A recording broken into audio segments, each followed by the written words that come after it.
Hi, I'm Garrick Meyer from Royal Constrictor Designs. You might notice that I'm in a different room than what I normally show in my videos. This is actually a new ball python room that I've been setting up for probably about 2 years now. This room was actually an addition onto my original facility that I built. The original facility was built in 2003. I started moving animals in 2004, and then we quickly decided that we needed more space, so we put this addition on in 2005. It was originally designed to be a rodent room to breed our own rodents in. We've got water lines running up along the ceiling, and we had this full of rodent racks, but we moved those to a different location now, and we eventually decided to convert this into a gecko room. So our entire gecko operation was running out of this room. I was producing probably 4,000 geckos a year, crested geckos, gargoyles, lychees, leopard geckos, fat tails, and some other things in this room. And due to my growing ball python collection, I kind of got to the point where I couldn't manage all those geckos and all the ball pythons. And my interest, although I love geckos, my interest kind of for breeding kind of went more towards the ball python. So I was just fascinated with all the different genes that are available and all the different combos that I made in my mind's eye and wanted to be able to produce physically. So anyway, my ball python collection kind of grew out of control, and I decided to cut back on the geckos drastically. I still do breed some geckos, but I only produce maybe a couple hundred a year now versus 4,000 back in like 2012, I think was the last big year I produced a lot of geckos. So this room I decided to convert into another ball python room. The reason for that is because this room is a lot smaller than my original part of my building. The ceilings are lower. It's just easier to keep a constant temperature and humidity in here. In the other part of the building, the humidity in wintertime, which is horrible for humidity here in winter, it can get down to like 15%. This room right now is 49% humidity, which is still a little bit lower than what I'd like, but in the summertime it can get up to 70 to 80% humidity in here, which is actually a little more than what I'd like. But you can see I wet the floors down. We wet the floors here a couple times a day. That really helps keep the humidity high in the room. If I didn't wet the floors down in here, I think it'd probably be about 20 to 25% humidity.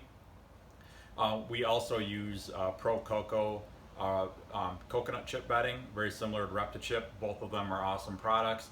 We use those inside of all of our racks and wet that as needed to help with the humidity inside the actual containers with the snakes.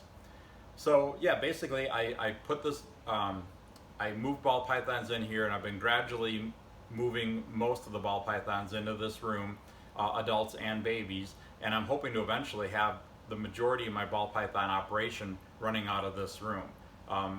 So I've got Freedom Breeder racks throughout the building here. I've only got a couple other types of racks in here, but mostly Freedom Breeders.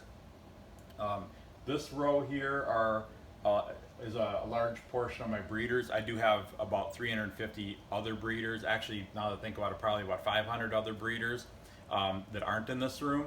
But I've got 150 in these size racks. Then I've got some smaller racks here. These have some smaller breeders in there. You can see there. This isn't a breeder. This is a sub-adult Super Mojave. Hopefully I'll have her breeding next year. So yeah, a lot of the smaller females are in this rack. The bigger ones are in there. I keep my males actually in the Freedom Breeder hatchling racks. They're a little low for the males, but they work pretty well. I turn my breeder males over pretty quickly. I usually only use most of my breeders maybe 2 or 3 years, so they don't get to be gigantic. And also, once they get to be breeding size, I cut down the feeding to about once every 2 weeks. That way it kind of slows their growth a little bit. It doesn't stunt their growth. My males are completely healthy. They eat during the entire breeding season, at least most of them, but they don't get gigantic. And they can actually live in the hatchling racks, which are over on this side of the building. The rack on the end there has a lot of my breeder males in.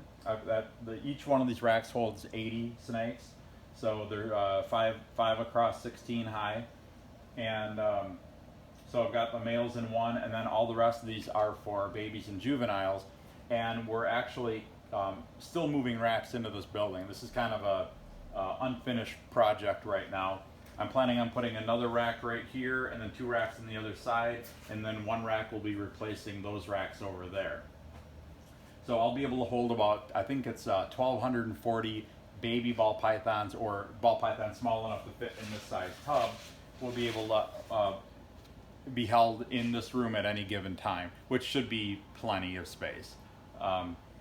So, and then because the babies are back here, and I take individual pictures of all the babies and put them on the website, I've got to have my little photo studio area back here too, which is this right here.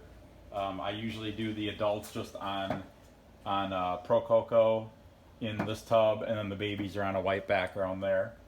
So that works pretty well for me. Then it's not a long walk to get the babies from their tubs that I've got them in this room and get them over there, take the picture, then put them back. And I'm going to be doing that actually a little bit later today. I've got a bunch of sub-adults and some adults I'm going to be putting up for sale. Maybe I might have time to do some juveniles too. That's actually one of the most challenging things for producing and selling ball pythons, is getting the ball pythons up available to where you can see them online. So during the hatching season, I have very little time to actually take pictures and post animals. So I have a master list on my website that will have all the snakes that I have available on it, and then I post them as quickly as I can. This is January 2019. Not the hatching season. I'm still hatching a few things, but not a lot, so I've got more time to dedicate to taking pictures. So for probably the next 4 or 5 months, I'll be in full selling mode, getting snakes on the website as quickly as I can. Ideally, I'd like to get at least 100 snakes a month up on the website. As you can see, I've got plenty of snakes here to sell, and some of these are holdbacks. Not quite a few of them, but you know, a portion of them are holdbacks. But most of these are snakes that are for sale. Probably a quarter of them are on the website right now, and the others will eventually make it on the website. Some of them are really young, where I haven't fed them enough times where I feel comfortable posting them for sale and selling them, but a lot of them are on the website right now, which you can see at royalconstrictordesigns.com, by the way. So I keep this room, the thermostat in this room is set at about 79 degrees for most of the year. It naturally kind of dips down a little bit in the winter time, and then it stays a little bit warmer in the summertime. So in the winter, when I want to breed the ball pythons, that little slight drop in temperature is all that I need to stimulate my adult breeders to breed. And then the babies, I've got the thermostat set up a little bit higher on them, so the babies stay warm enough while this room cools slightly. I'd say this room probably gets down to 76 degrees, maybe 77 at night, and the breeders' hot spots go down at night too, so they're subjected to a little bit cooler than normal temperatures, and that's basically all I need to do for breeding. So I've got all my, like I said, I've got all my breeders in this room are all along this wall. And what I do basically is I've got a tag here. This is for a coral glow micro scale, and it's on a clip. And if the snake is in with this female, the clip's in the center. If the snake is currently out and he's in his own cage, either feeding or watering or just taking a couple days off, I just move it over there. That way I know if there's a male in that cage just by looking at it, and I can see which male it is. So this male is currently in here. Let's see if he's breeding. Looks like he might be working at it. So that's a coral glow microscale. I don't know if you can see really well, but there's some scaleless patches on his face, on the top of his head. And I've been working him pretty hard this year. This is a spinner blast female that he's in with. And I'm not going to show a lot of videos today because I don't want to make this, I'm not going to show a lot of snakes today because I don't want to make this video too incredibly long. So I'm going to be doing some additional videos over the next couple of weeks. I'll show some more breeders in here, and so you guys can see what some of the adult ball pythons look like. I promised that I'd do videos this year showing some of the adults, and I'll do that. So that's just a little taste. Here we can take a look at this one right here. This is a Mystic Potion Pastel. This one, we actually go through and we're going to be cleaning these cages later today.